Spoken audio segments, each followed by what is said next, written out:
পুঁথিগত শিক্ষা ছাত্রছাত্রীদের মানসিক বিকাশ ঘটায়। শারীরিক বিকাশের জন্য অত্যন্ত প্রয়োজন খেলাধুলো। তাই শিশুদের দৈহিক বিকাশের লক্ষ্যমাত্রাকে সামনে রেখে গতকাল রায়গঞ্জে বাৎসরিক ক্রীড়া প্রতিযোগিতা। এদিন রায়গঞ্জ সদর চক্রে 40তম শীতকালীন বাৎসরিক ক্রীড়া প্রতিযোগিতা অনুষ্ঠিত হয়।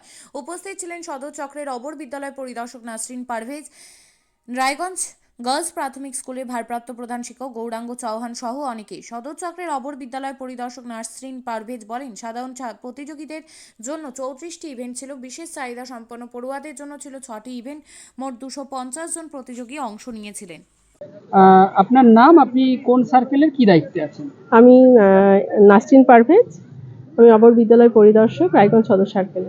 আজকে এই মাঠে কি কর্মসূচি চলছে আপনার? আজকে এই মাঠে আমাদের রায়গঞ্জ সদর চক্রের বার্ষিক ক্রীড়া প্রতিযোগিতা, 40তম বার্ষিক ক্রীড়া প্রতিযোগিতা হচ্ছে পুরো চক্রের। কতজন প্রতিযোগী, কটা ইভেন্ট? ইভেন্ট আছে আমাদের সাধারণ প্রতিযোগীদের জন্য 34টা, আর আমাদের বিশেষ চাহিদা সম্পন্ন প্রতিযোগী সিডব্লিউএসএন তাদের 6টা, মোট 40টা ইভেন্ট হচ্ছে।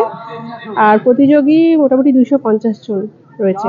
কেমন উৎসাহ? 20 জন সিডব্লিউএসএন রয়েছে আর 230 জন সাধারণ প্রতিযোগী রয়েছে। কেমন উন্মাদনা আমাদের যতই সাদামাটা হোক আমাদের খেলার মানে স্পোর্টসের ক্রীড়াঙ্গন, কিন্তু বাচ্চাদের মধ্যে খুব দারুণ উন্মাদনা রয়েছে। আমাদের বাচ্চাদের যে আমাদের শুরুতে আমাদের ইভেন্টে মানে আজকের প্রোগ্রামের শুরুতে বাচ্চাদের গান নাচ আমাদের রায়গঞ্জ গার্লস প্রাইমারি স্কুলে এত সুন্দর করেছে, আমি তো পুরো অভিভূত, এসে আমার সার্থক মনে হচ্ছে।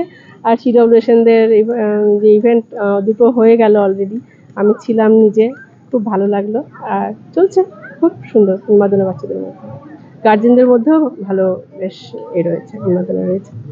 আর টিচাররা তো পার্টিসিপেট করছেন সক্রিয়ভাবে।